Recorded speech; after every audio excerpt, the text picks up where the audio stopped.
ሪያል ማድሪድ ሮድሪን ፈልጎታል። አዎ ፈልጎታል፣ በጣም ፈልጎታል። በጣም በወሬ ደረጃ በአሁኑ ሰዓት በከፍተኛ ሁኔታ እየተነገረ የሚገኝ ሂደት ሆኗል እና ይህንን የሪያል ማድሪድ ፍላጎት ግምት ውስጥ ስናስገባ ተጫዋቹ ክረምት ላይ ወደ ኤል ስታዲዮ ሳንቲያጎ ቤርናባው የመዛወሩ ነገር እውን እየሆነ እንደመጣ ማሳያ ነው። ሮድሪ የማንቸስተር ሲቲ ቁልፍ ተጫዋች ነው። አዎ ቁልፍ ተጫዋች ነው። ሚዛን ጠባቂ ነው። መሀል ላይ የሚደረጉ የጨዋታ እንቅስቃሴዎችን በመቆጣጠር አግሬሲቭ ነው። ኳስ ያስጥላል። የቡድኑን ሚዛን ይጠብቃል። ወሳኝ ተጫዋች ነው ለማንቸስተር ሲቲ። ግን አሁን ማንቸስተር ሲቲ ደረቱን ነፍቶ ሮድሪን አልሸጥም የሚልበት ሁኔታ ላይ አይደለም ያለው።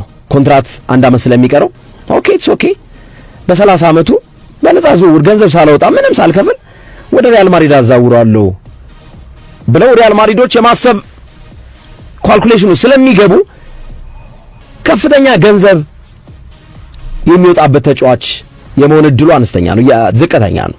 ከፍተኛ ብር የመውጣት እድሉ ማለት ነው። እና የሪያል ማድሪድ ሮድሪ ላይ ትኩረት ያደረገበት ሂደት ሉካ ሞድሪችንና ቶኒ ክሩስን አሁንም በአግባቡ